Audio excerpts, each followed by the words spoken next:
warmer for the low. Welcome to lovely Las Vegas for Coast to Coast Hoops with myself, Greg Hoops Peters, and now part of the VSiN family of podcasts. We've got an excellent podcast for you. We're going to be joined in segment number 2 by one of our good friends, Nate Hornung, better known as Shaggy Betts. We're going to be chatting with him a little bit about what we've got on the Monday slate, how he takes a look at home court advantage now that we've got conference play in our lives, the divide between the haves and the have-nots in college basketball, and we're also going to be diving in a little bit on the Big Ten and the Big 12 conferences, not just at the top teams, but how competitive it's going to be in the middle as well. In the final segment, going to get you guys picks and analysis on every game on the betting board for this college basketball Monday as we hit some bank shots. If you have a question, comment, segment idea, what have you for this podcast, you have one of two ways we fire those in. First one is my Twitter/X timeline at gunit_81. Keep in mind the letters CM, they mean does not matter, so as per usual, please do send these into the timeline. And the other way is find an Apple Podcast review. If you rate this podcast 5 stars, it is very much appreciated. From there, you're able to fire in whatever you'd like to hear on this podcast via that 5-star review.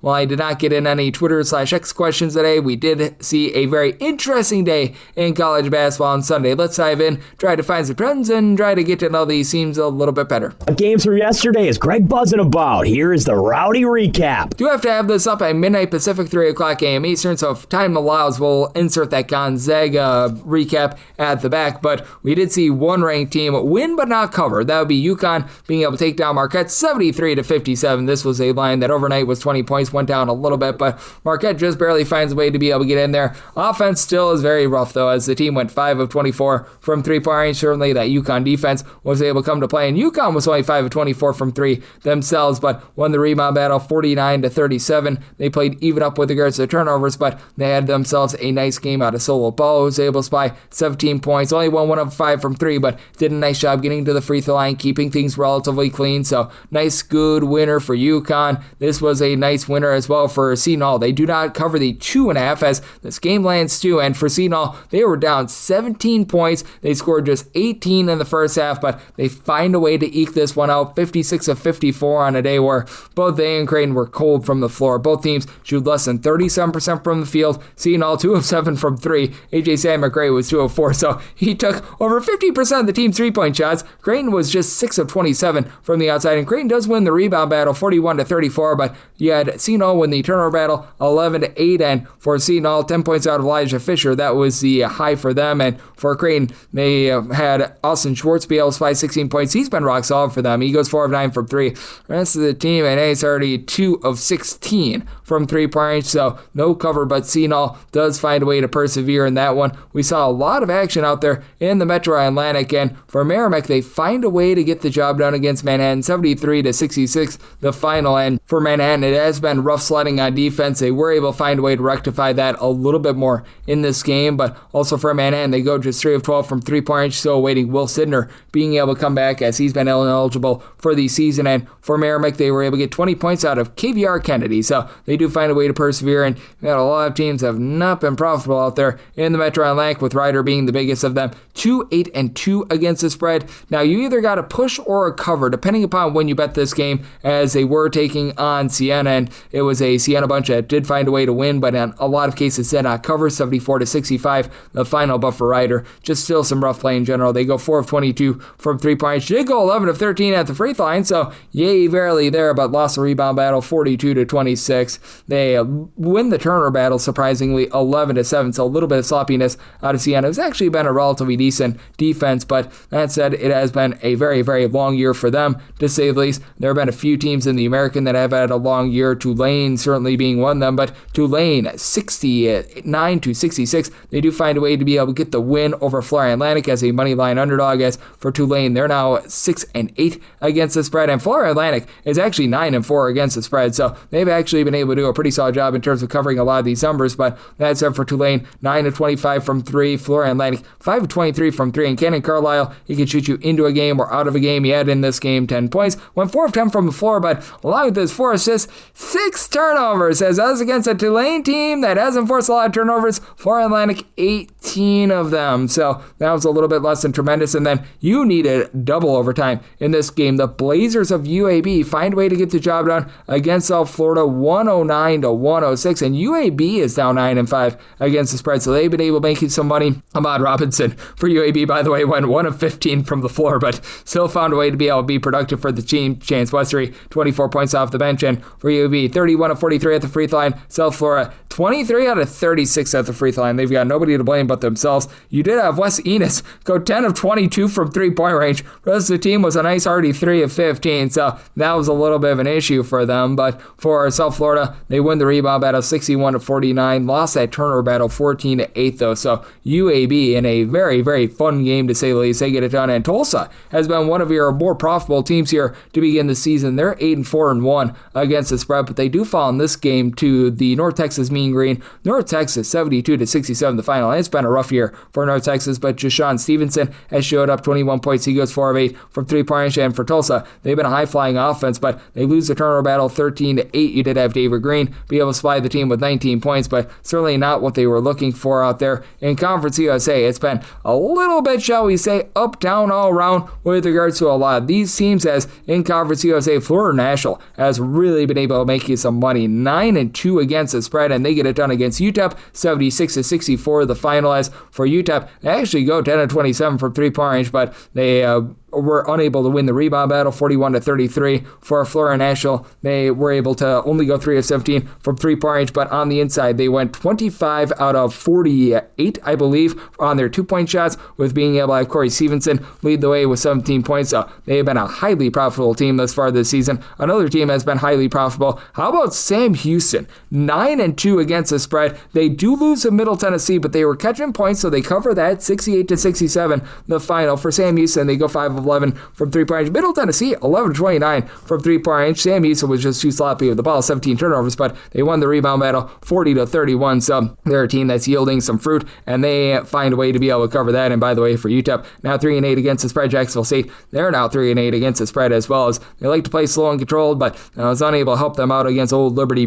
Liberty 78 to 69. Winners just barely able to cover that number. As for Liberty, 8 of 22 from three-point. Jacksonville State, they go 6 of 19 from three-point. And the forte of Jacksonville State, it should be rebounding. They did win their rebound battle 34 to 33, but they needed to do a little bit more there. To the credit of Jacksonville State, they were able to go 17 of 19 at the free throw line, so that was pretty solid for them. But in this case, Jacksonville State was catching, in a lot of places, about 10.5 points. In a lot of cases, you were able to get a cover. This did depend upon your number, but they were just barely able to cover that. But even with that, they have been a relatively rough against the spread team thus far this season. And New Mexico State has been very much all over the place. They got down 16 points early in their game, but they did claw their way back, unable to pull it out in the end. They do fall by kind of 89 to 82 against Missouri State.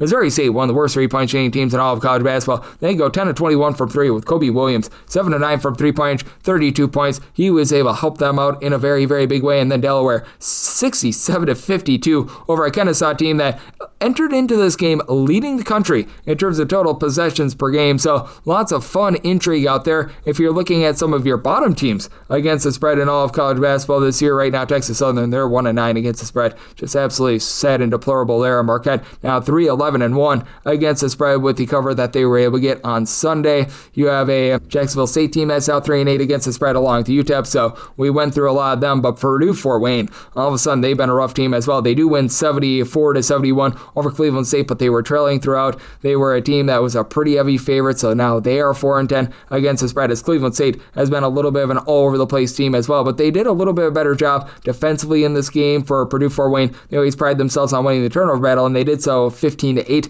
in this game. But Cleveland State did go 16 out of 42 from three-point range to be able to hold in that one. In terms of totals, Denver has been your top team. They are right now 13 overs, 0 unders, and a push. So they have yet to play an under. St. Thomas gets the win, but no cover for St. Thomas. 92 to 88 the final. St. Thomas 13 out of 33 from three-point range. Denver 8 of 21 from three-point range. They both had 37 rebounds apiece. And for St. Thomas, Nick Jankowski was able to lead the way with 31 points. But for Denver, you had 4 different starters be able to score in double figures. Zane Nelson was able to supply 24 points. So that was a fun one, and that was a very nice, easy over for you. A team that has been also very overwhelming this year. How about New Mexico State now being 8-2 to the over with everything that we saw on Sunday? And this has also been a nice over team. Oakland, the Grizzlies, have now played 11 overs to 4 unders. We did see them absolutely take it to Robert Morris. 96-73, so that was yet another over for Oakland. As for the Grizzlies, they only go 3 of 16 from three-point range in this game, 33 out of 37 at the free throw line. They did a nice job keeping things clean, only 6 turnovers, and Deshaun Good was very good for Robert Morris. He had 18 points, but the team went 5 of 22 from three-point range, so that was not good, to say the least. If you're looking at some of your better under teams that we've been seeing in college basketball this season, the Creme de la Creme team is currently UT Arlington. They were in action on Saturday, but this has been another one of those teams that has just been playing big giant slugs. How about Northern Iowa? 11 unders to 3 overs, and they absolutely put Evansville, the Purple Aces, into a chokehold, and I made this joke on social media, so hopefully you'll be able to appreciate this one. The Purple Aces looked like the Brown Deuces because they were laying a poop on offense. They had 18 points in the first half, so they were laying a number 2 in that first half, 62-48. Northern Iowa, they find a way to be able to get the cover, and they do find a way to get the win as Evansville 1 of 14 for three-point range. So they didn't even have a deuce from three-point range. They had a 1 from three-point range. Not great to say the least. And for Northern Iowa, 14 points out of Ben Schwieger, that was able to lead the way. And for Drake, they were laying about 4.5 to 5.5 points against Indiana State. No cover, but they find a way to pull it out late. 74-72, the final. As for Indiana State, they go 10 to 27 from three-point range, but they do lose their turnover battle 14-9. And that's been the forte of this Drake team, being able to win that turnover battle. Jalen Quinn, who comes over from Loyola Chicago, he was able to supply the team with 18 points. So no cover for Drake, but they do find a way to be able to win that game outright. And this has been another team that's been very rock solid to the under Pacific. They are now at 5 overs to 10 unders, as they were able to play a little bit of an overwhelming game against Pepperdine on Sunday. But certainly they've been a team to be able to watch out for in terms of being able to score you a few overs. And under the radar, this has been a team that has been able to cover a few numbers as well. NEC play is probably going to be a little bit grody, to say the least. New Haven, it's been a pretty nice fade. They do not cover against Central Connecticut, 72-61 the final, but all of a sudden Wagner is now 7-3 against the spread. They did have a little bit of a rough time against Stonehill on Sunday. Stonehill gets a 69-60 win, but it does feel like Wagner was playing quite a bit more quickly to begin the season, starting to get back to those offensive roots. Their coach, Mr. Copeland, has been on leave. I don't know if he has been completely relieved of his duties or not, but I know that they're under the tutelage of an interim coach, so they've been changing up their style a little bit, but allowed Stonehill in this game to shoot 7 of 18 from three-point range. But the new style for Wagner has been working out a little bit more for them, and in NEC play, we are starting to see some unders, unless if you're Fairleigh Dickinson and St. Francis of Pennsylvania, where you had an 85-82 game, but Long Island all over Chicago State, 74-55 final in that one. Mercier 74-60 over Lemoyne. Then in the late action, it was Indiana being able to put up an offensive expose against Washington. This was 52-40 at the half. Ends with Indiana winning 90-80, as Indiana 12 of 28 from three-point range. Lamar Wilkerson led the way with 22 points. For Washington, Hannes Steinbach, another double-double, 20 points, 10 rebounds, 0 turnovers, and Washington only had 4 turnovers in this game. Problem was Indiana also had 4 turnovers in this game, kept things very clean and efficient, so you had a very nice no doubt over there in Indiana. They do give Washington a little bit of a rude awakening to the Midwest part of the country. Washington State all over Oregon State by a count of 81-67, and this Oregon State team has been rough recently. For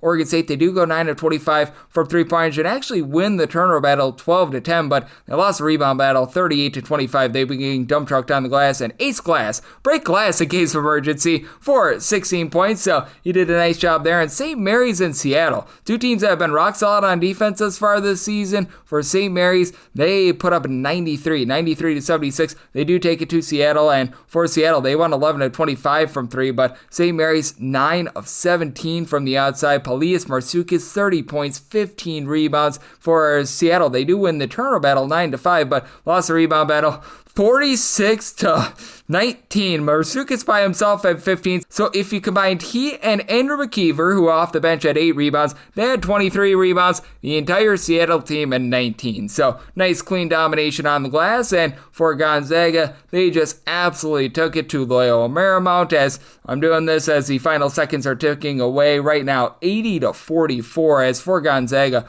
they did a nice job in terms of being able to induce Loyola Marymount into some turnovers, winning that turnover battle 13-7. For Gonzaga, they actually win 82-44. As for Gonzaga, only 6 of 20 from 3-point range. Loyola Marymount, 6 of 23 from the outside. Graham Ike, 16.7 rebounds. He did his part, and for Loyola Marymount, they shoot 29% from the floor, and they also go 2 of 5 at the free throw line as well. So all sorts of issues for Loyola Marymount. We've got a lot of interesting action going down in college basketball right now, and if you're taking a look at trend-wise, what we're getting in college basketball over the last 7 days, so pretty much everything since Christmas. If you throw in that CSUN versus Stanford game for the last 8 days, it's been about as even as it gets between overs and unders. 170 overs to 171 unders, and favorites have just really struggled. 157, 181, and 4 against the spread. That is about a 46.5% hit rate to the favorites, and if you're looking overall at overs and unders for the season, 1,198 overs, 1,197 unders. Doesn't get much more equal than that, and favorites hitting at about 50.1%, 1,188, 1,181, and 41 against the spread. So that's what we're seeing in college basketball right now, and that's what we're all getting trend-wise. And coming next, but if we do chat with our good friend Nate Hornung, better known as Shaggy Betts, right here on Clips Go Seats with myself, Greg Peterson, now a part of the Beast and Family Podcast. Side edge this college basketball season? Well, VSiN experts use CBB Analytics, the most comprehensive college basketball analytics platform in the world. See injury impact, on and off data, clutch time performance metrics, first versus second half splits, and so much more. Utilize the promo code of VSiN, that is VSIN, to get $30 off and find your betting edge over at cbbanalytics.com. That is cbbanalytics, all one word.com. For anyone that is new to VSiN, well, I wish you a friendly hello. This is an attention to anyone that is new to VSiN because you're able to get some free stuff with our daily newsletter. It's a great way to catch up on everything that's happening in the sports betting world. It's delivered straight to your inbox every single morning. VSiN's newsletter offers picks, data, strategies for the day's betting menu, and so much more. Sign up for free today over at VSiN.com/newsletter. That's VSIN.com/newsletter, and start receiving your free newsletter tomorrow morning. That is VSIN.com/newsletter. Stay ahead of the game and bet smarter with VSiN.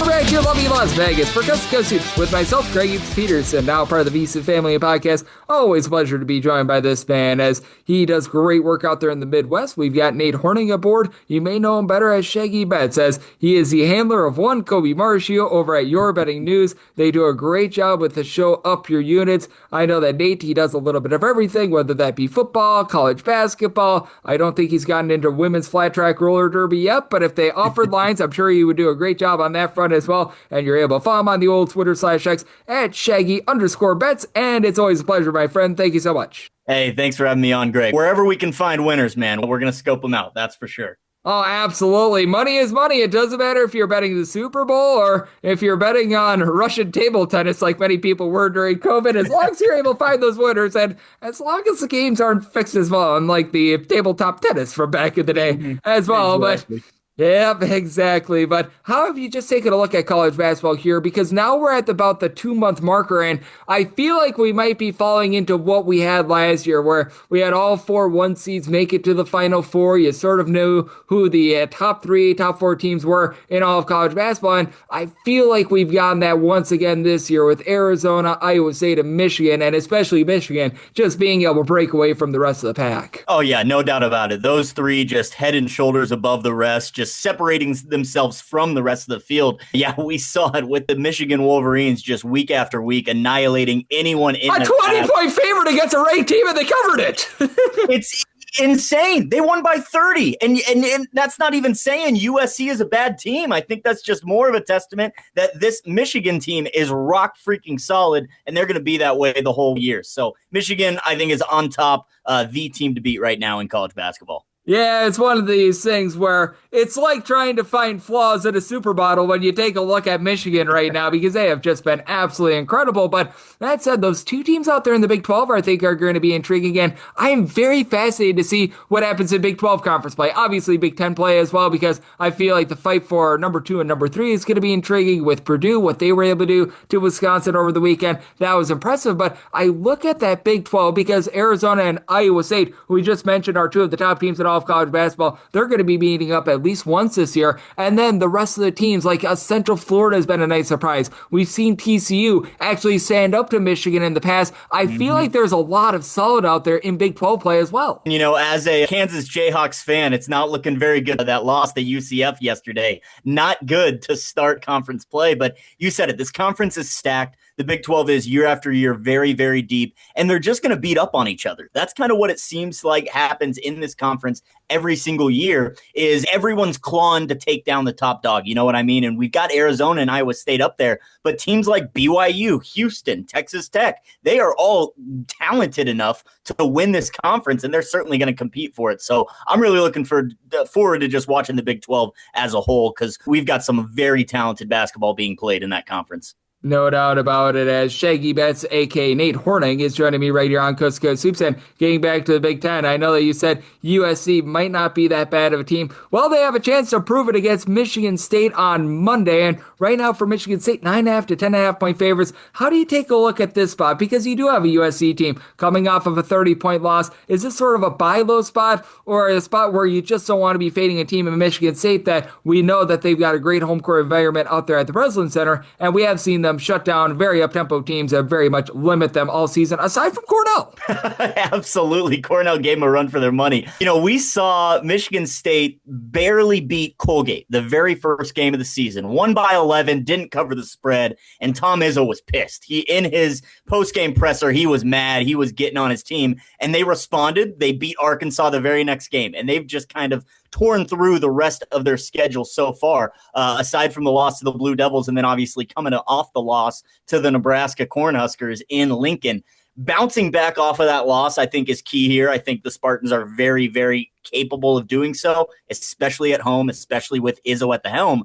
10 points, it's a little too much for me. I'd be willing to back them if it came down a little bit, maybe more in that 7 or 8 range, just because of their pace. I worry about Michigan State just not having the possessions in this game to cover it. They're rock solid defensively, don't get me wrong, but they don't run like the Michigan Wolverines do. Now, USC probably going to pick up the pace of this game themselves a little bit, but again, 10 points, a little too much for me to back the Spartans, but I'm not necessarily jumping to back the Trojans on a bounce back spot either. I agree with you. Double digits was pretty much my point of no return on Michigan State as well, so we're very much in lockstep on that one. And I mentioned Big Ten play being very intriguing, and I was talking about who might be that number 2 team, and Nebraska has a chance to be able to back it up once again, and at every single test, Nebraska's gotten the job done. They did so as an underdog against Illinois. They were actually a favorite in that game against Michigan State. It actually depended upon the number, whether or not you got a cover or not, but they find a way to be able to get the job done there. Still undefeated going up against Ohio State, and they do find themselves as an underdog. How do you look at this game with Ohio State being one of those classic teams as unranked as a favorite at home against a ranked road team? We got that classic system play in this matchup here. I'm going to be staying away from a side in this game. I think Nebraska's due to come back down to earth at some point.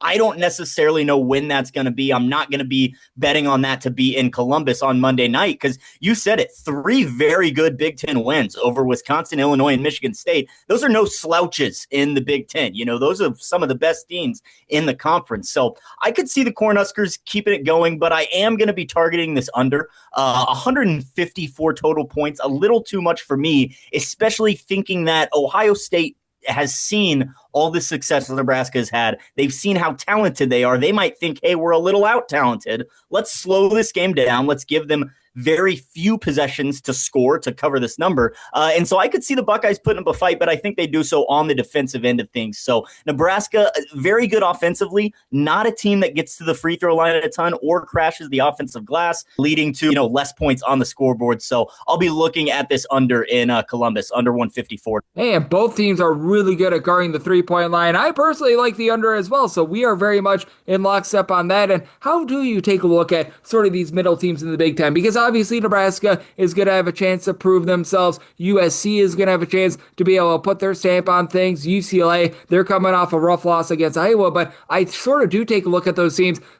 I think that there's a big 3 right now in the Big Ten. Obviously, Michigan number 1. I put Purdue number 2, Michigan State number 3, and then perhaps Illinois number 4. So maybe we go like 5 through 10. And I think that there's very little separation there. And I feel like teams like Iowa are really going to be what makes or breaks things for the Big Ten in terms of giving the Big 12 a run for their money as the top conference in the country. Yeah, no doubt about it. Big Ten just as deep as the Big 12 looking at early on. You've got Iowa making waves. Nebraska, obviously not necessarily a big dog in the Big Ten, but they're on top of the conference right now. And just going down the list, you've got teams that all looking like they could, play in the tournament in March. Ohio State, UCLA, USC, teams like Wisconsin, further down that list. I still have faith in a team like the Badgers. So maybe not so much the Oregon Ducks. They haven't proven me right so far this season. But you said it, the Big Ten is just as deep as the Big 12. There's a bunch of teams that could be competing and will give, I think, the Big Three a run for their money. They're not going to make it easy when the Wolverines or Boilermakers have to come to town. Those teams have a target on their back,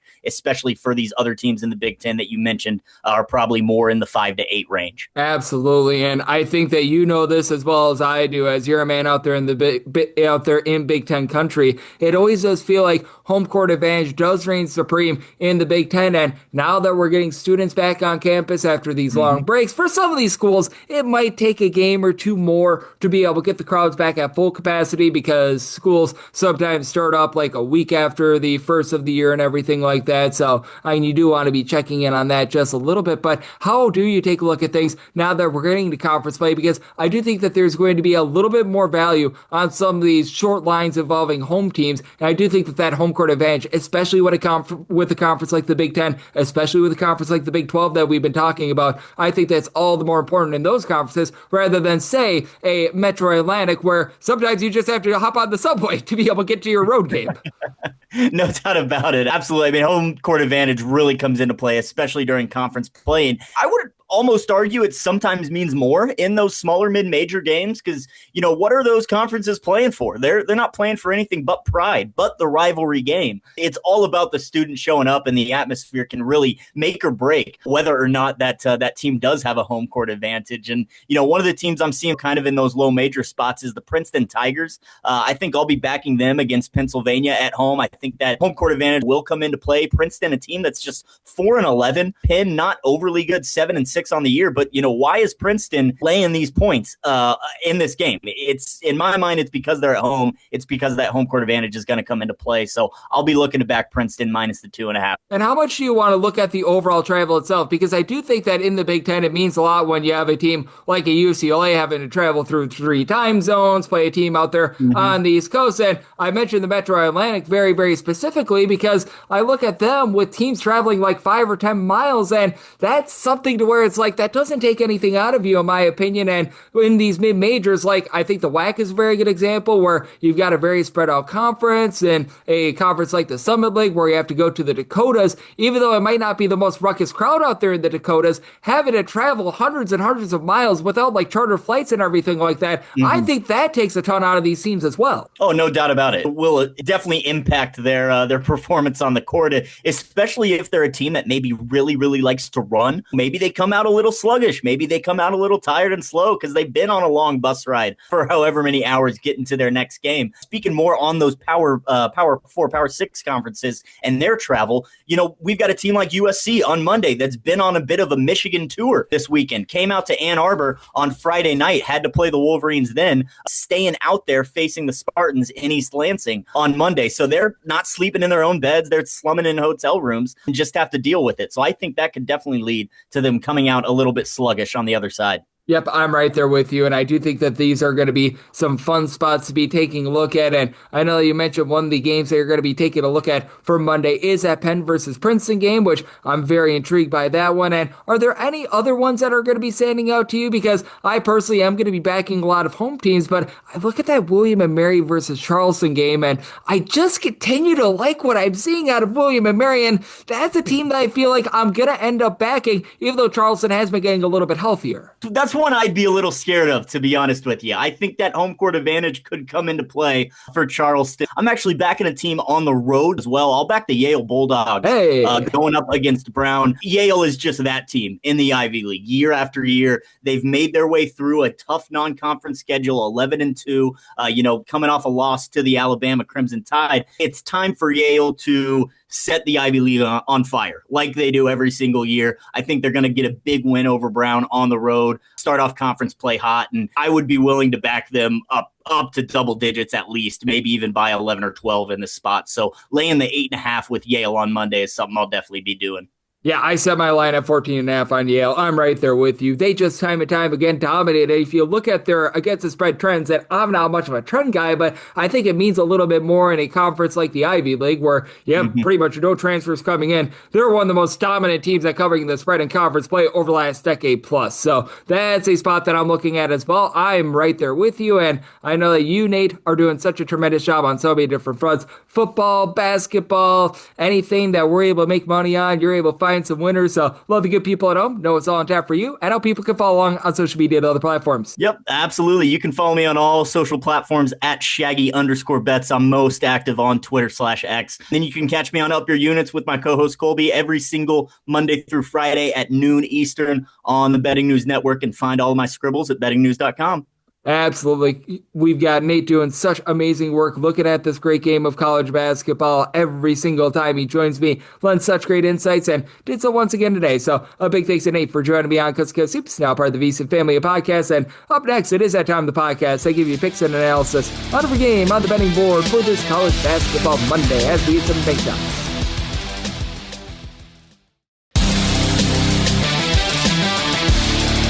Here, lovely Las Vegas, for Coast to Coast Hoops with myself, Craig Hoops Peterson, now part of the VSiN family podcast. Always great to be joined by Nate Hornung, aka Shaggy Bets. He does such great work over at Your Betting News, looking at this great game that we all know and love of college basketball. Every single time he joins me, he lends such great insights, and he did so once again today. So big thanks to Nate for joining me in the last segment. Now it is that time of the podcast. I give you picks and analysis on every game on the betting board for this college basketball Monday as we hit some bank shots. Most financial establishments close at a certain time, but not here. It is time for a side and total on every game on today's betting board bank shots.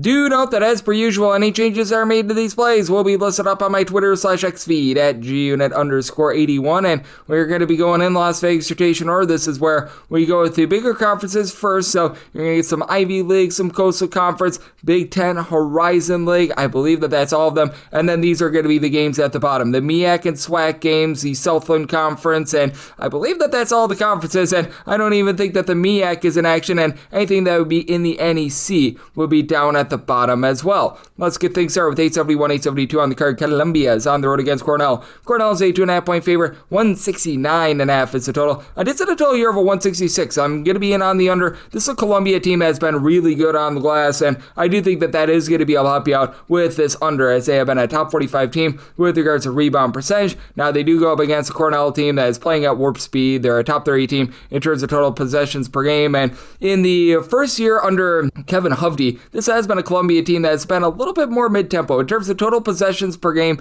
they're really not fast, they're really not slow, they're hovering right in that neighborhood about 200th or so that's been relatively solid, and they do have to go up against a Cornell team that now has real featured scorers. For Cornell, it used to be more of a whole is greater than the sum of its parts collective, but now you're getting 20 plus points per contest out of Cooper Norad, who's been able to shoot about 39.5% from three-point range. You've been able to get 14 points apiece out of Jake Feigen and Adam Sang-Hinton, and Jacob Baselis, he only gives you about 7 points per contest, but he's done a nice job giving out 3 assists per game. For this Cornell team, they can get a little bit sloppy with that outside the top 200 with regards to turnovers on a per possession basis, and that might be a little bit costly to this over as well, as you've got a Columbia team in which they've got one real kryptonite of turning the ball over. They have been outside the top 280 in terms of turnovers on a per possession basis, but this has been one of the better three-point shooting teams in all of college basketball as well. For Columbia, they shoot as a collective about 37.5% from three-point range, and it's three-point shooting that really travels as well. For Columbia, they shoot 36.3% away from home, more like 41.9% at home, and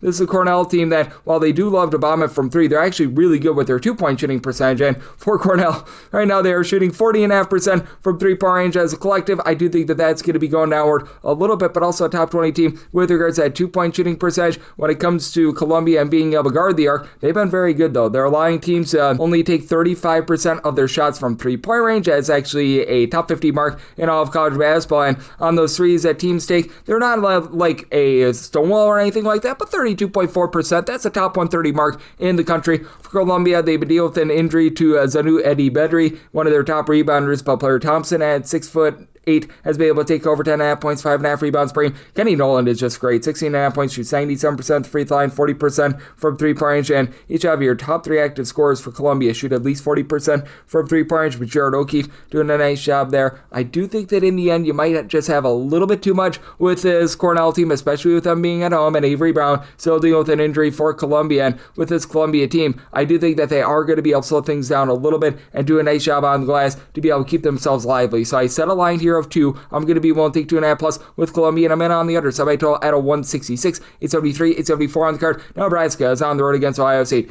The Ohio State University is a 2.5 point favorite. 154.5 is the total, and I did set Ohio State as a 2.5 point favorite. They actually opened up in some places as the underdog, and I'm seeing a few straight 2s. 2 or less, I will be willing to lay with Ohio State. Now, a lot of people have been betting against Nebraska at their own peril. It depended upon your number in the Michigan State game a few days ago, but this is a Nebraska team that's daring you to pop it from 3. As a matter of fact, in a roadside switchcore venue, they're having teams shoot 58% of their field goals from three-point range. They've been a top 50 team in terms of opponent's three-point shooting percentage at 30.1%. And Ohio State has been good at being able to guard the perimeter as well. Teams are shooting less than 30% from three-point range against them, so I do think that is going to lead to an under. You've got a pair of teams that are playing at a relatively decent rate of speed, but it's not like they're playing at warp speed. Nebraska's a little bit slower, 199th. In terms of total possessions per game, Ohio State about 156th, and for Rink Bass, he's been really good for this Nebraska team. 16.5 points, 6.8 boards, at like 6'8", shoots 39.5% from three-point range, and just equal three-point shooting for Nebraska. Each of your top 4 scorers shoot between 36.2 and 39.2% from three-point range. Braden Frager has stepped up with about 11.5 points per game. Price Sanford, 16 points per game, and Connor Essegian being out has actually really helped out this team. It's been an addition by subtraction, in my opinion. But for Iowa State, I do think that this is a team that can exploit Nebraska just a little bit from three-point range, because they've got 2 incredible three-point shooters. Bruce Orton is the biggest one, shooting 45% from 3, 20.5 points, 5 boards, 4 assists per contest, and then John Mobley shoots 40.5% from the outside, 14 points per game, and Devin Royal all of a sudden shoots 37.5% from 3. Good size at 6'7" plus, 14 points, 5.5 rebounds. Ohio State really doesn't give themselves a lot of second and third chances outside the top 2 in terms of offensive rebound percentage, but they've still been a top 100 team with regards to overall rebound percentage, or a country average team in terms of their interior defense, but they've been a top 20 team in terms of their own 2-point shooting percentage. Nebraska, they have been a top 45 team in terms of opponents' 2-point shooting percentage, but again, I do think what might be dooming Nebraska a little bit here is that they do encourage teams to shoot so much from 3. Ohio State is one of the better 3-point shooting teams that they've seen. Credit to Nebraska for winning the turnover battle. A top 10 team in terms of turnovers forced on a per possession basis, top 30 team in terms of taking care of the ball, but I do think that with both of these teams being as strong as they are from the perimeter, that helps out with the under, and in the end, I do think that Ohio State finds a way to just barely eke this one out, especially with Ohio State at the free throw line being a team that shoots 79% of the charity stripe, top 10 mark in the country. So some online at 2.5, want to lay up to a deuce here with Ohio State, and on the underside by total 148.5, 875, 876 on the card. You don't just get William, you don't just get Mary, you get both. America's favorite tag team is on the road against Charleston, and Charleston is a favorite of 1.5 to 2.5 points. 159.5 to 161.5 is the total, and I made a total here of a 155. I like the under. Now, William and Mary is playing at warp speed. They're a team that ranks 17th in the country in terms of total possessions per game. Charleston has slowed themselves down. They're about 234th in the country in terms of total possessions per game, but I like the tag team here. If you were just getting William or Mary, I would not be in, but now that you're getting both, and you're getting a team that is 5th in the country in opponent's 3-point shooting percentage. Teams are shooting in a roadside switchcore venue 25.2% from 3-point range against them, just absolutely supreme there, and the team has been really good at generating turnovers. In a road or neutral court venue, they generate a turnover on 20.9% of possessions. That is a top 15 mark in all of college basketball, and I really just love this system that Brian Earl is running. It's a whole is greater than the sum of its parts sort of effort, as right now you don't have a single guy that gives you more than 11.8 points per game despite being as fast as they are, but they've got 8 different guys that give you at least 6.9 points per game, and pretty much everyone on the floor other than maybe Chase Lowe, who's really their main facilitator with 4.5 assists per game, is able to pop and lock from 3-point range. Kyle Pulliam has been the main scorer, about 11.5 points per contest, shoots 36% from 3, and William and Mary was dealing with some injuries a little bit earlier in the season. Now they've got all their guys back. Tunde Valberg Fasasi is able to give you 11 points at 6'8", shoots in the mid-30s from three-point range. Reese Miller is able to give you about 2.5 assists per game. Now, William & Mary is having a tough time taking care of the ball. They're outside the top 270 in terms of turnovers on a per possession basis. Road/score venue that goes outside the top 310. So even though they play fast, there's a lot of dead possessions in their games. And then for Charleston, you've had Jalen Counter do a nice job, give you about 14.5 points per game. He shoots about 35.5% from three-point range. They've been without Mr. Dean, but getting back Kobe Duggan, who's been able to give you 17 points in their first 2 games of the season that he's been out there, that's been big. And Connor Rickman missed 5 games. He's been able to restore a little bit of order in the backcourt, 12.5 points. But for Charleston, right now they're shooting less than 28.5% from three-point range overall against D1 competition. That goes up to about 29.5%, but that's outside the top 315 in all of college basketball. Recognize that the injuries hurt them a little bit, and this has been a solid team down low. Charleston, a top 175 team in terms of rebound percentage. Christian Reeves, who comes over from the ACC, 8 points, 6.5 rebounds as a true 7-footer, but I do think that in the end, with the way that William & Mary plays, even with them being outside the top 250 in terms of rebound percentage, they find a way to get the job done and make this a sloppy game. Made William & Mary the 3-point favorite. Give me America's tag team on the money line and the under. 877, 878 on the card. It is UW Milwaukee on the road against UW Green Bay, and the Fighting Phoenix of Green Bay are a 1.5 to 2.5 point home underdog. 148.5 is the total. Did set a total here of a 150.5. I'm going to be in on the over. Neither of these teams are necessarily playing aggressively. You've got a Milwaukee team that's mid-tempo, about 176 in terms of total possessions per game. Green Bay is playing very slowly at 332nd in terms of total possessions per game, but Green Bay is not going to force the issue. 360th in all of college basketball in terms of turnovers forced on a per possession basis. UW Milwaukee is 288th, but here's the kicker. With UW Milwaukee, they're a top 25 team in terms of fewest turnovers on a per possession basis, and I do think that Milwaukee is going to be able to pile drive the ball down the like. That's a UW Green Bay team that just doesn't have much in the post. For UW Green Bay, outside the top 355 in terms of percentage of their missed shots that become an offensive rebound, you do have Marcus Hall give you 14.5 points, 5.1 rebounds per game. Lone guy on the roster that gives you over 5 boards per contest. They'll shoot 36% from 3. Green Bay, a country average team, shooting about 33.2% from three-point range. They do a solid job themselves in terms of taking care of the ball. Top 125 team in terms of fewest turnovers on a per possession basis, but for UW Green Bay, outside the top 300 in terms of opponents' 2-point shooting percentage, they've had some mixing and shaking with Justin Allen now giving you about 12 points per contest. He stepped up recently. CJ O'Hara, 12.5 points, 4.5 rebounds per game, but it just don't have a lot of size outside of Miran Cicic. He's a 7-footer, but he's only giving you about 2.2 rebounds per game, and that means that for Milwaukee, they are going to be able to control things down low. I like what you've been able to get out of the SMU transfer in Mr. Danilo Janovic. He supplies about 12.5 points, shoots 45.5% from three-point range, 6.5 rebounds per game. They have dealt with an injury to Seth Hubbard throughout much of the season. He's going to be out of the fold most likely in this game, but even with them out, they did deal with a little bit of an injury earlier in the season to Stevie Elam that they had to overcome as well, but with these two guys out, they've been able to give some more opportunities to Isaiah Dorcias. He was a bench player to begin the season. He's now been able to make some starts, give the team 4.3 assists, fewer than 2 turnovers per game. Not going to give you a lot from the outside, but Amar Uyagard, 34% three-point shooter, 11.5 points per contest. You've been able to get great production as well out of Josh Dixon, shoots 75% the free throw line, 9.5 points, about 30% from three-point range. But this is a UW Milwaukee team that, even though this is a team that's going to allow some open looks from three-point range, they are right around about 300th in the country in terms of opponents' three-point shooting percentage. They do face off against the UW Green Bay team that has been a little bit suspect with that outside shooting at about 33% from the outside, and Green Bay, they themselves being outside the top 250 in terms of three-point shooting percentage defense and just not forcing any turnovers whatsoever. I think that allows for a lot of clean possessions and Milwaukee to get the job done. Semi-line at 2.5, so willing to lay up to a deuce here with Milwaukee, and I like the over semi-total at 150.5. 879, 880 on the card. The Quakers of Ben are on the road against Princeton, and Princeton finds themselves as a very slim favorite here of 1.5. Seeing as high as down 3.5 points to balance game between 144.5 and 145.5. I may pen the 5.5 point favorite. I'm going to be willing to take a shot on them outright on the money line.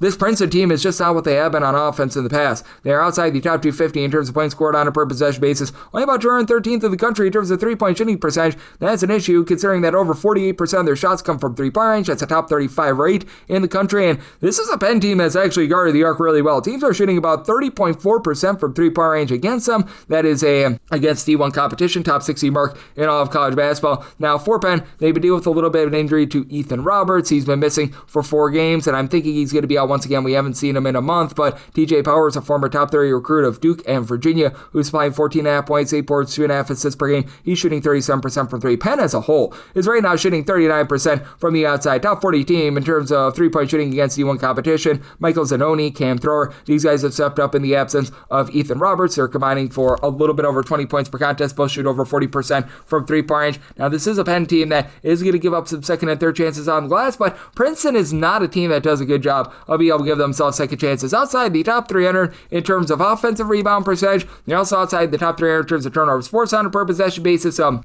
means clean possessions for Penn. And for Princeton, Dalen Davis has been out for each of the last 9 games. Top returning scorer from his season ago. He was averaging 16.5 points per game. So that means that Jackson Hickey, Jack Sand, who combined for a little bit over 25 points per game, these guys need to step up. They combined to shoot a little bit over 40% from three. But outside those two guys, you really don't have anyone else that shoots above 33.3% from three-point. You do have Malik Abdullah down low, so able to give you about 6 boards, 8.5 points per game.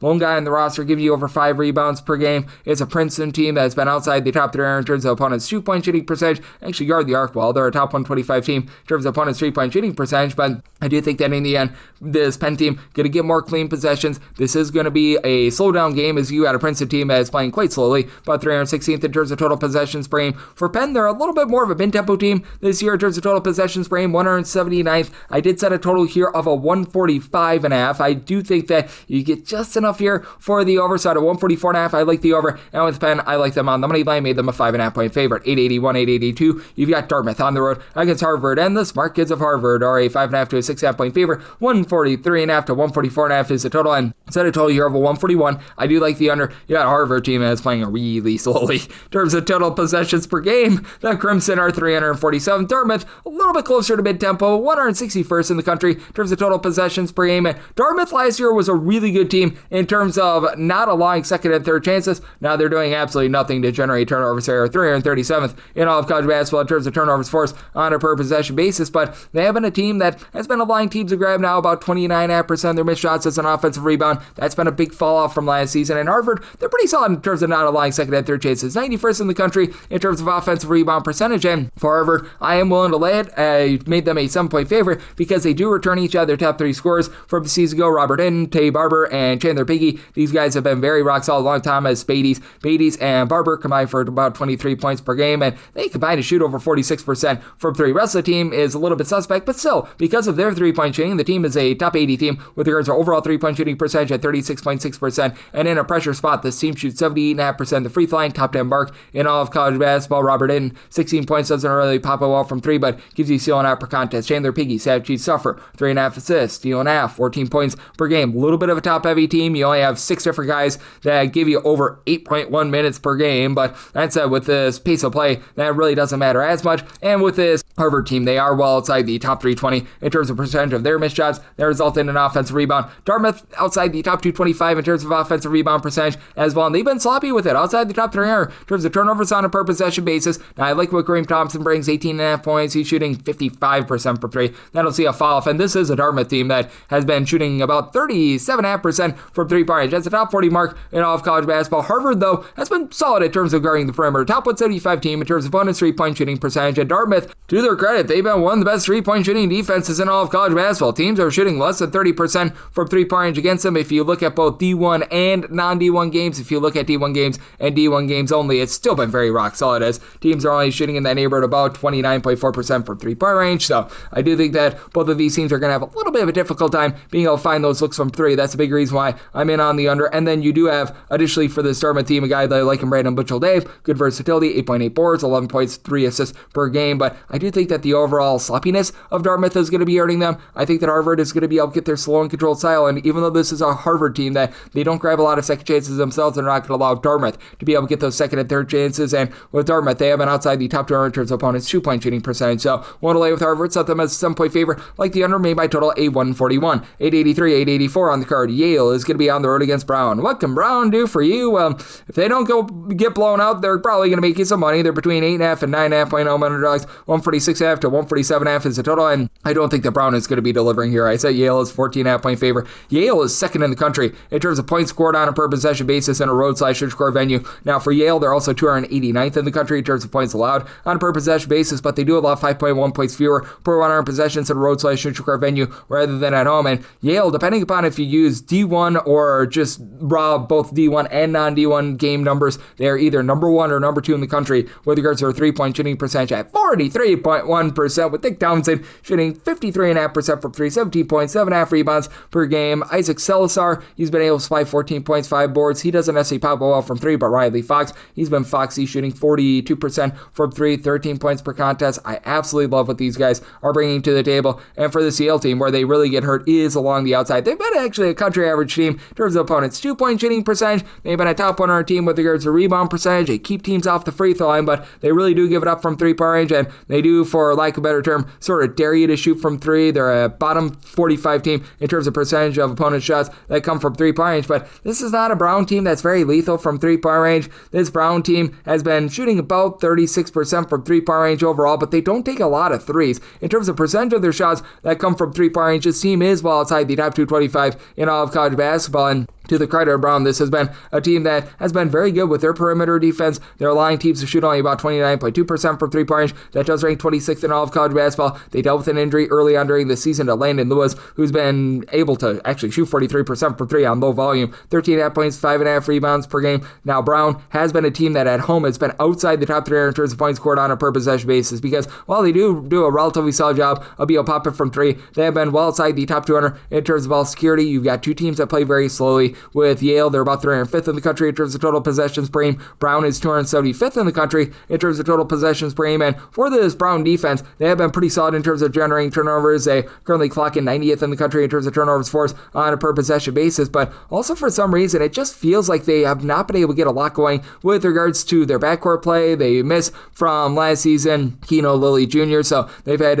Adrian Ojudino along with Isaiah Langham be able to step up. They're combining for about 19.5 points per game, and with Odachino, he shoots about 31% from 3-point range. Jeremiah Jenkins does shoot about 43% from 3-point range, 5 assists, 2 steals, 8.5 points per contest. He's been pretty rock solid there, but they've just had a lot of injuries in general. Just got back David Rochester, who was missing for about 4 games to begin the season. He's been averaging about 8.5 points per game. I think that this is going to be a rather slow and controlled game, even though this has been a Brown team that's been okay with regards to their 3-point shooting. I do think that Yale is going to be very efficient on the offensive side of things, and I do think that this is a Yale team that's going to be able to buckle down a little bit more defensively. Pair of teams, they're in the top 125 in terms of rebound percentage as well, so not a lot of second chances to be had. So I'm on line at 14.5. I'm willing to lay with Yale, and I'm in on the under semi total at a 142.5. 885, 886 on the card. Oregon is going to be on the road against Rutgers, and Rutgers is a home underdog of 5.5 to 6.5 points. 141.5 to 142.5 is the total. Made my line 4.5. I'm going to be willing to take those points with Rutgers. For Oregon, they have been outside the top 200 in terms of turnovers on a per possession basis on offense. Now, it feels like they're finally starting to find their footing. Oregon has been a little bit of a slower team, 216th in the country in terms of total possessions per game. And Rutgers, back to playing slow and controlled, 295th in the country in terms of total possessions per game. With Oregon, they're not a team that's really going to force the issue on defense. In a roadside-score venue, they are outside the top 300 in terms of turnovers forced on a per possession basis. They generate turnover at 12.1% of possession, so actually it's outside the top 340 in terms of this, so I was underselling them a little bit, but this is a Rutgers team that they're going to be able to buckle down a little bit more defensively. Both of these teams have been here nor there with their defense. Oregon 127th in terms of points allowed on a per possession basis, Rutgers 161st, but Rutgers always has big home and road splits at the rack, and for Rutgers, they are giving up more than 16 points fewer per 100 possessions at home rather than in a roadside shoot-score venue, and they go up against an Oregon team that has been country average with their 3-point shooting percentage at 34.2%.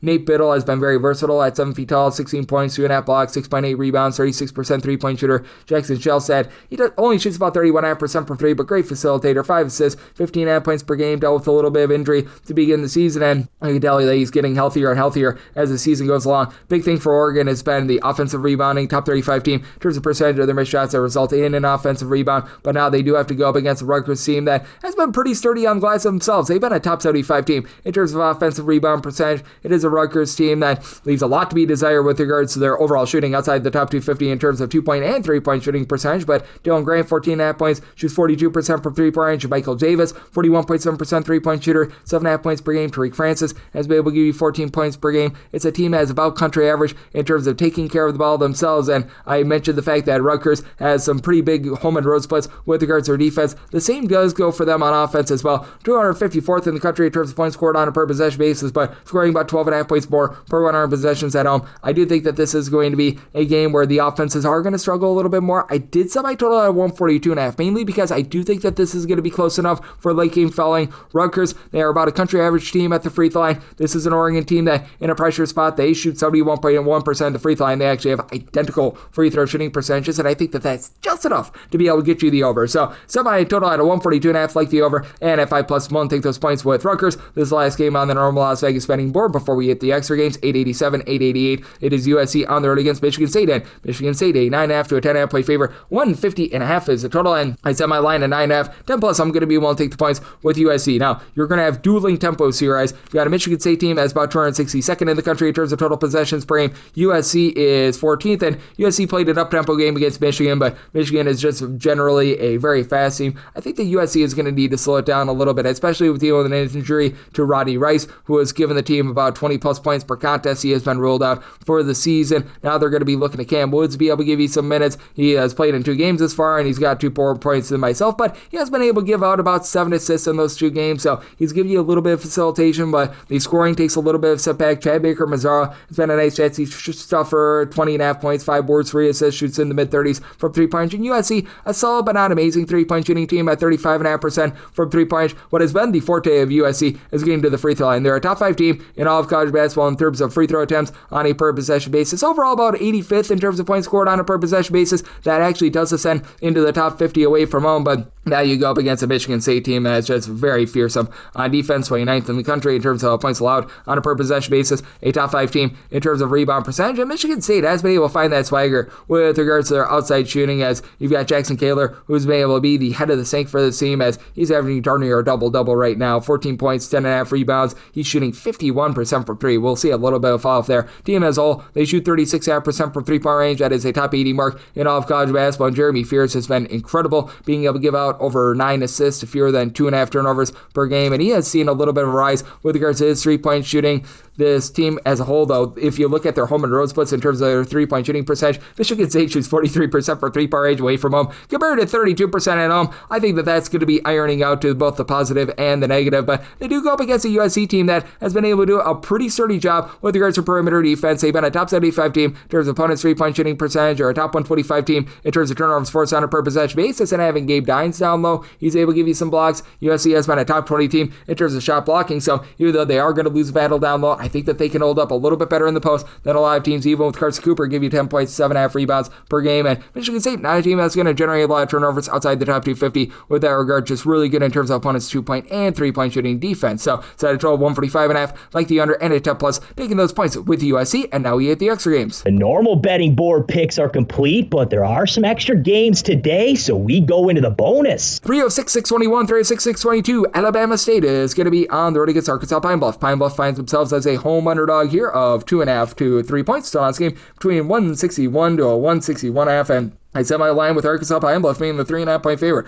I like them on the money line. Now, this is a Pine Bluff team that has all sorts of bad metrics, and for Alabama State, the metrics are not necessarily the prettiest for them as well. But for Alabama State, 130th in the country in terms of 3-point shooting percentage. Mike Simpson has done a nice job leading the charge with that regard. 15.5 points, shoots 38% from 3-point range, about 3 assists per contest. And then you've got a guy in John Anderson who's been able to fly about 4 assists, 18 points per game. You've had Tyler Bird coming off the bench, shoot 37% from the outside. But Alabama State last year was a top 5 team in the country in terms of fewest turnovers on a per possession basis on offense. That has fallen well outside the top 200 this season. And for Alabama State, this is a team that's going to be giving it up quite a bit from 3-point range as well. For Alabama State, if you look at their overall offensive efficiency, they have been a top 250 team in terms of points scored on a per possession basis away from home. And now they face off against a Pine Bluff team that is 26th in the country in terms of total possessions per game. Both teams are suspect with their defense. Alabama State right now 330th in all of college basketball in terms of points allowed on a per possession basis. And our good friends in Pine Bluff, they're currently 359th, but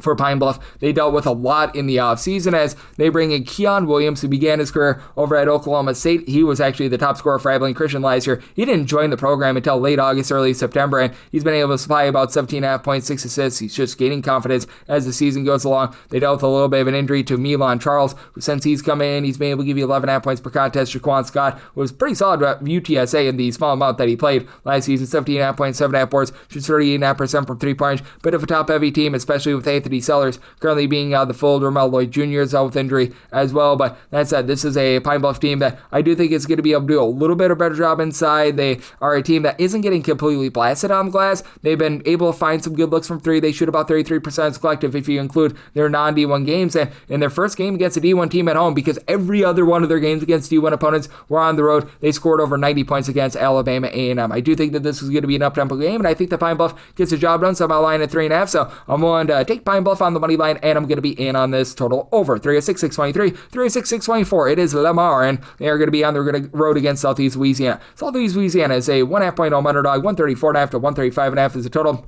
Made Lamar the 4.5 point favorite. I'm going to be willing to lay the number. Neither of these teams are really looking to push a lot of tempo. With Lamar, they are 280th in the country in terms of total possessions per game. Southeast Louisiana, they are 303rd. And Southeast Louisiana, respectable on defense. They're about 184th in the country in terms of points allowed on a per possession basis, but well outside the top 225 in specifically their home games. And this is a Lamar team that's actually been really good with their defense when they've been away from home. They're overall top 175 team in terms of points allowed on a per possession basis, but in a road/neutral court venue, this does ascend into the top 85. So I do think that Lamar is going to be able to find a way to get the job done, especially with Southeast Louisiana shooting less than 29% from three-point range, outside the top 325 nationally. Not that Lamar is some sort of a flamethrower from three. They shoot 32.5% from three, but it is better with Rob Lee being able to shoot 37.5% from three, 15 points, 2 assists per contest. You've got Brandon East, 10.5 points, 8.5 rebounds per game. He shoots in the mid-30s from three-point range. Cody Penbaker, 36% three-point shooter, 8 points, 4 boards per contest. And this is a Lamar team that does a really good job in terms of not allowing a lot of second and third chances as well. With this Lamar bunch, they're not necessarily going to be a team that forces the issue a ton with regards to turnovers, but they're still a top 100 team in terms of turnovers forced on a per possession basis, going against the Southeast Louisiana team that's had a tough time taking care of the ball, but they themselves do a nice job generating turnovers. The Southeast Louisiana defense is about 47th in the country in terms of turnovers forced on a per possession basis, but unlike in past years, this team isn't quite as mighty on the glass. Right now, you've only got one player that gives you over 5 rebounds per game. That'd be Isaiah Gaines, part of that FAU team that made the Final Four many years ago, 10.5 points, 6 rebounds, a block per contest, but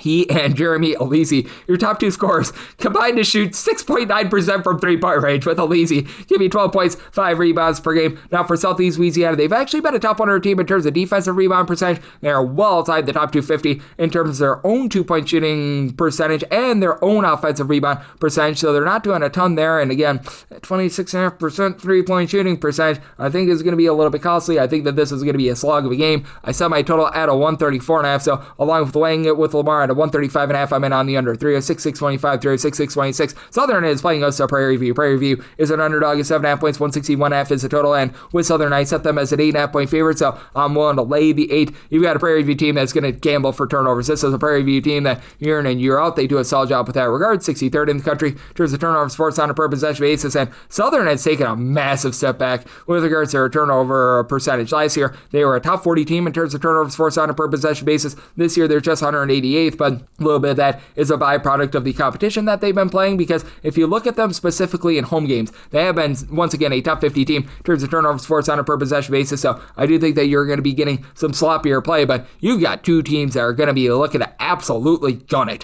For this Southern team, they are currently 23rd in the country in terms of total possessions per game, and Prairie View, well, they're not too far behind. As a matter of fact, they're 15th in the country in terms of total possessions per game, and for the Southern team, last year, they were a team that just as a collective was doing a really good job with regards to their overall shooting. They had only one guy that gave you over 10.5 points per contest. Now they've been a little bit more top heavy as they've been able to get really good production out of Michael Jacobs, 20.5 points, 4.3 assists per game. He shoots 43% from three-point range. Southern is out shooting 35.8% per three-point range. You're a top 125 team with that regard. Now they're getting blasted on the glass. They're outside the top 275 in terms of defensive rebound percentage. They're allowing a lot of second and third chances, but this is a Prairie View team that's even worse on the glass. They they are well outside the top 300 in terms of rebound percentage. So having down low a guy that comes over from UMass and Malik Agrawal, 12.5 points, 7 rebounds per game, and Damari Jones has been able to give you 5.5 rebounds per game. That's going to be able to win out for Southern down low. Meanwhile, with this Prairie View bunch, you do have Terrion Joseph, who used to play for Southern. He's giving you 22.5 points per game, shoots 32% for three. Not great there, but I mean, he's a nice go-to scorer. It's a Prairie View team that they get sloppy with it as well, outside the top 250 in terms of turnovers on a per possession basis, but just absolutely getting killed down low outside the top 300 in terms of opponents' two-point shooting percentage. They've been a little bit better at guarding the perimeter than they have been in past years. Typically, this is a Prairie View team that they just get absolutely lambasted from three-point range. This year, they're still not necessarily great, don't get me wrong, because opponents are shooting from three-point range right around about 38%, but still, they've been a little bit improved with that regard, but I do think that Southern going to be able to find some open looks, and Southern, they themselves are allowing teams some good looks from three. Right now, they're allowing teams to shoot 39% from three. Goes down to 21% at home, so I do think that that'll iron out a little bit, and I do think that you're going to get very much an up and down game. So if I tell 164.5, I like the over, and with Southern, I'm willing to lay up to 8 with them. 306, 627, 306, 628. McNeese plays host to Stephen F. Austin. Stone cold Stephen F. Austin, a 9.5 to a 10.5 point dog. 141.5 to 143.5 is the total, and since Stephen F. Austin has a 7.5 point underdog, I'm going to be willing to take those points. Both teams have been pretty superb on the defensive side of things, as McNeese currently 106th in the country in terms of points allowed on a per possession basis. That goes to 40th, though, in specifically their home games. And Stephen F. Austin is not the same team that they have been in the past at generating turnovers. They're actually outside the top 200 in terms of turnovers forced on a per possession basis, but still, this has become a team that is 26th in the country in terms of points allowed on a per possession basis. You've got a squad that has been able to do a nice job in terms of slowing themselves down a little bit as well. 266th in the country in terms of total possessions per game, and McNeese, a relatively slow and controlled team as well. They are currently 229th in the country in terms of total possessions per game, so they're not going to be looking to push a lot of tempo, and in McNeese games, you just get a lot of dead possessions, because right now for McNeese, they are number 3 in the country in terms of turnovers forced on a per possession basis, and with this Stephen F. Austin team, I do think that they're going to be able to do a solid enough job down low to be able to hold in this game, as they bring in Jared Colonel. He was over at Northwestern St a season ago, and he's been one of the best shot blockers in all of college basketball. Only 5 points per game, but 8.1 rebounds, 3.3 blocks per game, and with the Stephen F. Austin team, they have become a top 100 team with regards to rebound percentage, and for Stephen F. Austin, they also do a nice job in terms of taking care of the ball themselves. They're a top 35 team in terms of fewest turnovers on a per possession basis. They now are a top 75 team in terms of three-point shooting percentage. I don't want to back them too much as a short favorite, because they do shoot 63.9% at the free throw line. That is a bottom 25 mark in all of college basketball, but them being the underdog here, I'm a little bit more willing to do so. You've had Keon Thompson do a nice job with about 17.5 points, 5.5 boards, 4.5 assists, shoots in the mid-30s from three. Narod Kudajanovic has been able to shoot 46% from three, 11.5 points per game. Cam Burton shoots 45% from 3 points, so you've got a lot of guys that have been able to step up for the team. And then on the McNeese side of things, Gowari Duel is not necessarily going to be giving you a ton of scoring, but he just stuffs the stat sheet. 9.5 points, 4.5 assists, 2 steals, shoots in the low 30s from three. McNeese, country average team, shooting about 33 or so percent from 3 points, but they're also doing a solid job in terms of grabbing offensive rebounds. They've been a top 100 team in terms of percentage of their missed shots that result in an offensive rebound, but while they do a great job on the offensive glass, they also give up a lot of second and third chances. They are allowing teams to grab over 36% of their missed shots as an offensive rebound. That is 348th in all of college basketball, so that's why they need to generate so many turnovers, and you've been able to have Tyshawn Archie, Larry Johnson in the backcourt headline things. No relation to the Larry Johnson who used to be on the Kansas City Chiefs, but combined 30 points per game. Archie is able to shoot 39% from 3-point range, and with McNeese, they themselves are a top 75 team in terms of taking care of the ball, so interesting circumstance here. I do think that both defenses are going to be able to do a rock solid job. You've got a McNeese team that has been a top 75 team as well in terms of opponents' 2-point shooting percentage, so I did set a total of a 137.5. I'm going to be in on the under, and at 8+, I'm going to take those points with Stone Cold Stephen F. Austin. 306, 629, 306, 630. You've got NIcholls, and they are going to be playing us to Northwestern St. Northwestern St is a underdog here of 7.5 to 8.5 points. 144.5 to 145.5 is the total, and I did set this NIcholls bunch as a 7.5 point favorite, so I'm going to be willing to take 8+ with Northwestern State. Northwestern State has only one guy on the roster that gives you over 4 rebounds per game. That would be Willie Williams. He was out for the first 7 or 8 games of the season, but ever since he's come back, this has been a Northwestern State team that has been able to find their sea legs a little bit more, and you are going to be having a pair of teams that are playing at a rather controlled pace. Right now for NIcholls, about 194th in the country in terms of total possessions per game. Northwestern State 298th in the country in terms of total possessions per game, and for Northwestern State, they've overall been 346th in the country in terms of defensive rebound percentage. NIcholls is going to give up a lot of second and third chances as well, 242nd in the country in terms of percentage of missed shots that result in an offensive rebound, but neither of these teams would necessarily grab a lot of second and third chances chances themselves, especially Northwestern St outside the top three in terms of offensive rebound percentage. But what I think is going to be able to keep this Northwestern St team relatively lively is the fact that they've been pretty even up with regards to the turnover battle. Now Northwestern St outside the top three in terms of opponents' three-point shooting percentage, and that is a big reason why I did set a total here of a 149.5. I'm going to be in on the over, but that's a Mike Thomas in the backcourt, 16 points per game. He shoots 36.5% from three. Izzy Miles shoots 48.5% per three with 10 points per contest. Justin Redmond,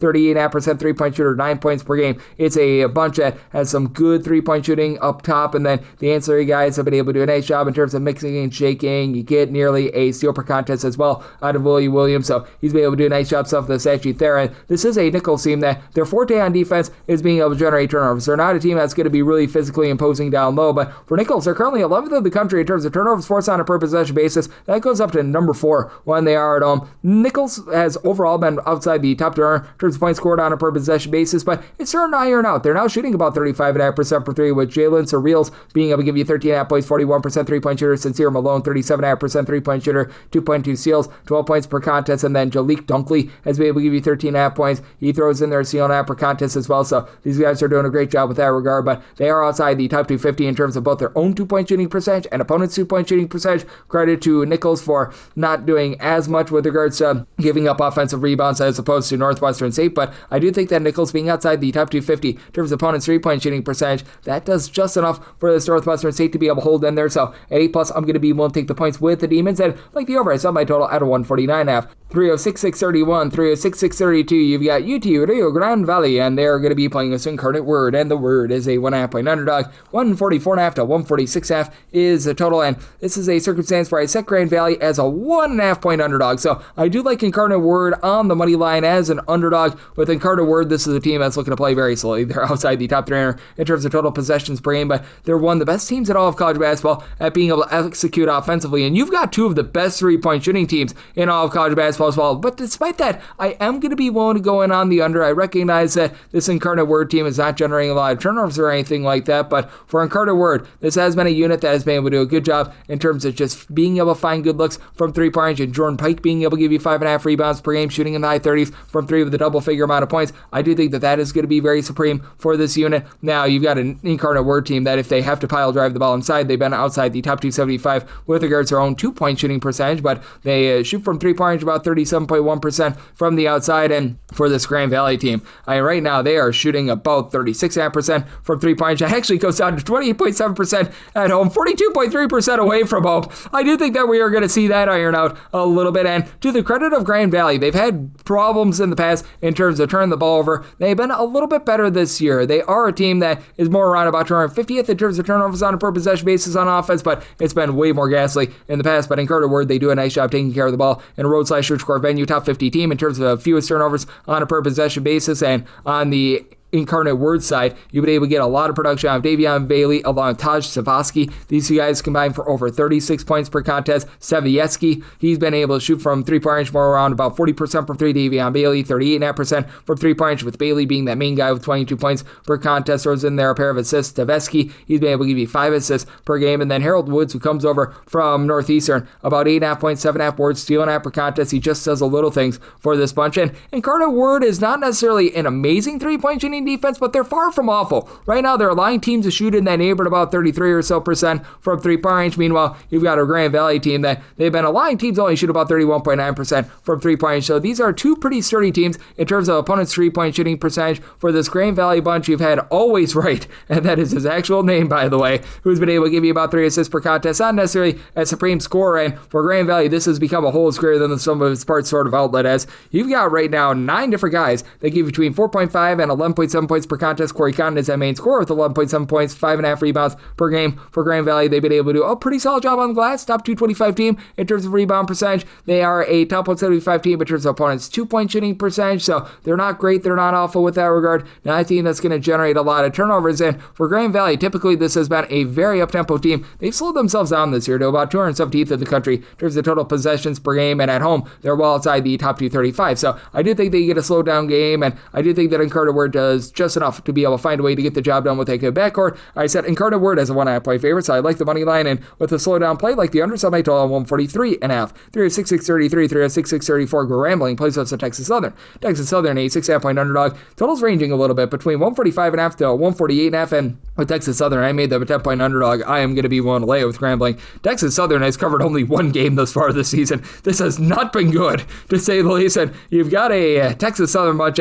It's just really hard to have any sort of faith whatsoever in this team. As for Texas Southern, they are a team that is very much looking to play at warp speed in terms of total possessions per game. They're number 35 in all of college basketball, but they're not doing anything on the defensive end whatsoever, and they're just getting absolutely lambasted from 3-point range away from home. They're allowing teams in a road/shoot-your-court venue to shoot over 38% from 3-point range. This has been a Grambling team that has been a little bit up-down all around. They're more of a country average team in terms of allowing 3-point shots, and for Grambling, this is going to be a team that's going to be playing games with a lot of turnovers. They do a bad job in terms of taking care of the ball themselves, but this has been a Grambling team that at home has been a top 40 team in terms of turnovers forced on a per possession basis as well, with Antonio Munoz as a freshman stepping up with about 14 points per game. Doesn't really pop it from 3, but a pair of assists per contest, and then Roderick Coffey, one of the main guys that follow Patrick Prairie on over from Florida A&M. He just does a little bit of everything. 8.5 points, 4 boards, 4 assists. Right now shooting 47% from 3 for a team as a whole. They shoot about 33% from 3-point range. Grambling outside the top 3 in terms of percentage of their missed shots. That results in an offensive rebound. So they're not grabbing a ton there, and they push you off the 3-point line. They've been a top 50 team in terms of percentage of opponent shots that come from inside the arc, and for Texas Southern, that's an issue because they are outside the top 275 with their 2-point shooting percentage. They're actually 360th with their 3-point shooting percentage. They don't take a lot of threes to start with, and for Texas Southern, they're outside the top 275 in terms of rebound percentage, bottom 10 team in terms of taking care of the ball with 15.7 turnovers per game. So this is going to be a game that features a lot of turnovers. As Texas Southern, they themselves have been a top 225 team in terms of turnovers forced on a per possession basis. Troy Upspeed is solid down low, 15 points, 8.5 rebounds, does shoot 35.5% from 3-point range, and then Zaire Hayes, when he's been out there, has shot about 38% from 3, 9.5 points per game, but you don't have a single guy for Texas Southern that has played in all 12 games this year. This team is all sorts of banged up. Bryce Roberts has been in and out due to an injury. You've got a guy down low in Omar Cruzisi, who's been able to give them a little bit of something since coming off of injury. He had a double-double against a non-D1 team, but against the actual good competition, he hasn't been able to give you too much of anything whatsoever. This is just a very dysfunctional team that's, with a bunch of injuries. Alexander Anderson, when he's been out there, has been able to give 10 points per contest. Should be good to go in this game, but with Texas Southern having no cohesiveness, with them turning the ball over, I do think that Grambling finds a way to be able to get the job done, and I do think that the overall turnovers are going to be a little bit costly with regards to this total, as I did set mine at a 146, mostly seeing 147.5 to 148.5. I'm going to be in on that under, and I'm willing to lay with Grambling. 306-635, 306-636. Texas A&M Corpus Christi plays us to Houston Christian. Houston Christian right now home underdog of 2 points. So on this game, it is 132.5, and I set Texas A&M Corpus Christi as a 2-point favorite. So we're going to be waiting upon a little bit of line movement here. I'm right now seeing a 2.5 plus. I would be willing to take the points with Houston Christian. This is a Texas A&M Corpus Christi team that is a little bit more of a lower tempo team, about 247th in terms of total possessions per game, while Houston Christian, they are a very low tempo team, 349th in the country in terms of total possessions per game. And for Houston Christian, they are going to give you good looks from 3-point range, about 304th in the country in terms of opponents' 3-point shooting percentage. While this has been a Corpus Christi team that they themselves in a road/shoot-your-court venue, line teams to shoot 32.7% from 3-point range. That's the top 175 mark in all of college basketball. But you do have a Texas A&M Corpus Christi team that as well has had a tough time in terms of their own ball security, as this team is outside the top 250 in terms of turnovers on a per possession basis. About a country average team from 3-point range, with Nicholas Shamboyo comes over from Denver, being able to give you 11.5 points. He's been able to shoot 44% from 3-point range. Mason Gibson, a 45%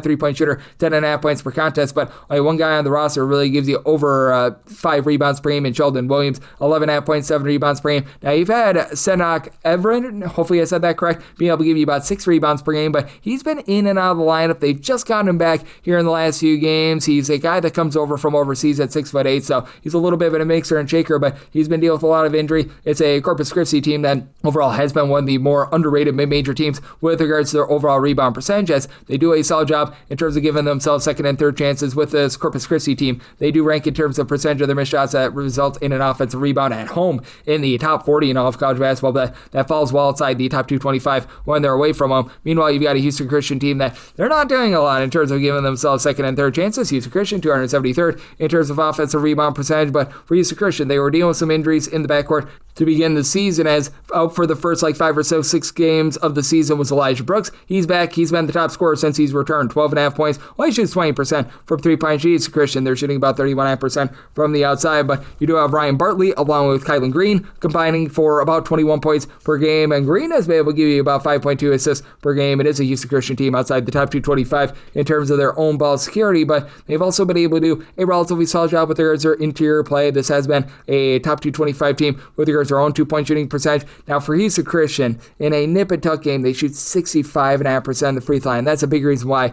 I do have to place Corpus Christi here as a little bit of a favorite, but this has been a Corpus Christi team that has had some pretty extreme home and road splits. You don't necessarily get a ton out of the backcourt. They do shoot as a collective about 34.5% from three-point range, but again, that is a number that falls off quite a bit when they're away from home. It's a Houston Christian team that has had their issues in terms of being able to guard the three-point line, but with Texas A&M, Corpus Christi, when they've been at home from three-point range, they've been able to shoot in that neighborhood about 46.9% from three, less than 29% away from home. So I do think that this is going to be a rather slow and controlled game. Semi-total at 132. So at a 132.5 plus, I'm going to be in on the under. And with Texas A&M, Corpus Christi, I'd be willing to lay up to 1.5 with them, 2.5 plus. That's my buy point on Houston Christian. 306, 637, 306, 638, East Texas A&M. They're going to be on the road against New Orleans, and the Privateers, who find themselves as a favorite of 7 points, 153.5 to 154 is the total. Semi-total 153.5. So 154 plus, I'm going to be in on the under. Biggest issue that you've got for this New Orleans team is turnovers. They are outside the top 3 in terms of turnovers forced on a per possession basis on defense, outside the top 3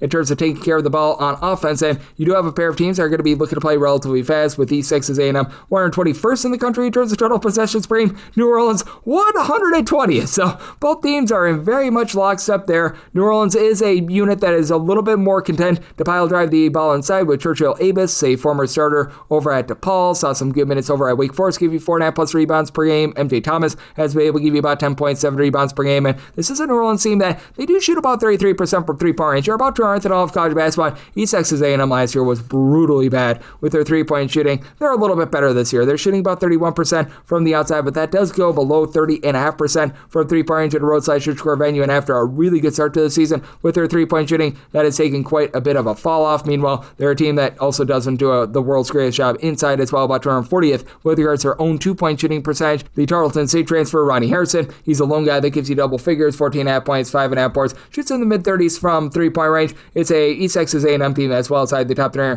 in terms of percentage of their missed shots that result in an offensive rebound, so they're not giving themselves a lot of second and third chances. Forte of this team has been being able to generate turnovers, as it was a season ago as well. In terms of turnovers forced on a per possession basis, this team is in the top 140 with that regard. In a roadside shoot-score venue, that does go into the top 100, but they're one of those classic teams that they gamble for those turnovers, because if they don't generate a turnover, they leave themselves very vulnerable from three-point range, 352nd in the country in terms of opponents' three-point shooting percentage, while New Orleans, they're about a country average team. They're allowing teams to shoot about 33.9% from three. It actually goes up to 40% from three-point range at home, but once again, very small sample size. And for New Orleans, you do have two guys in the backcourt that I really like as one of the more underrated sharpshooters in all of college basketball, in my opinion, is Colton Benson, 14 points per game. He's once again shooting above 91% at the free throw line, shoots 35.5% for three, and Jakevian Buckley, he does turn the ball over 4.4 times per game, but 5 assists, 5.3 rebounds, 15 points per game. I do think that you're going to get quite a few turnovers in this game, but I also do think that you get some pace. Semi-total at 153.5, so 154 does become my buy point on the under, but I do think that New Orleans does go out there, get the job done. I'm willing to lay up to a 9 with them, and wrap things up with 306, 639, 306, 640. Mississippi Valley State is going to be playing us Alabama A&M. A&M is a road favorite of 10 points. Don's game is a 139, and my total a 139.5. So this is my absolute max buy point on the over. You've got an Alabama A&M team that's looking to play very slowly. They're currently at 315th of the country in terms of total possessions per game, and Mississippi Valley State has sped themselves up 81st in the country in terms of total possessions per game. But as we know with this Mississippi Valley State team, man, there's not a lot that this team is doing well. Last year they were dead last in the country in terms of both points scored and points allowed on a per possession basis. They're a little bit better than that this year, so yay verily to that regard, but they're still 364th in the country in terms of points scored on a per possession basis. Still on the bottom 5 in terms of points allowed on a per possession basis. And Alabama A&M, they're about 290th in terms of points per possession, but for Alabama A&M, I do think that they find a way to get the job done, especially against a Mississippi Valley State team that, I mean, a lot of people don't know about Mississippi Valley State, but they're dealing with an injury to their main big man right now, as Daniel Mayfield was averaging about 12.5 points, 6.1 rebounds per game, has not been seen over the last 4 games, and that's a big issue. He's a lone guy on the roster that gives you over 4.3 rebounds per game. Michael James is great. great. 20 points. He shoots 35% from three, 91% at the free throw line. He's been rock solid. There's just no help around. And Patrick Punch gives you like 8 points per contest. He generates a steal per game. It's a Mississippi Valley State team that is in the top 325 in terms of turnovers forced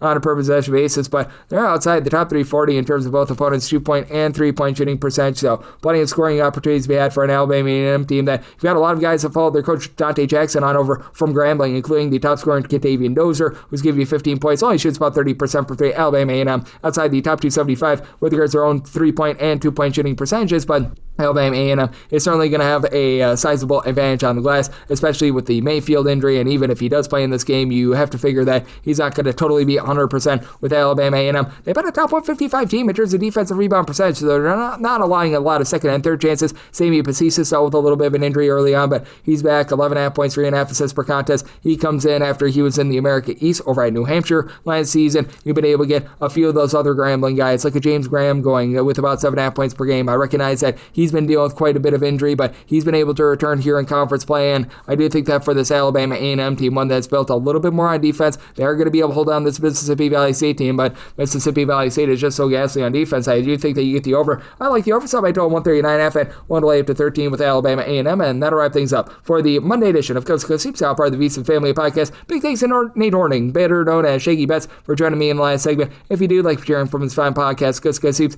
you're able to subscribe wherever your podcasts, Apple Podcasts, Google Play, Spotify, Stitcher, and TuneIn. If you have a question, comment, segment idea, what have you for this podcast, you have one of two ways we all fire those in. First one is my Twitter/X timeline at gunit_81. Keep in mind, Lars they mean does not matter, so as per usual, please do send these into the timeline. And the other way is find an Apple Podcast review. If you rate this podcast 5 stars, it is very much appreciated. And then from there, you're able to fire in whatever you'd like to hear on this podcast via that 5-star review with you guys every single day on this podcast with picks and analysis on every game every day. So I will be back with you guys once again tomorrow. Thank you so much.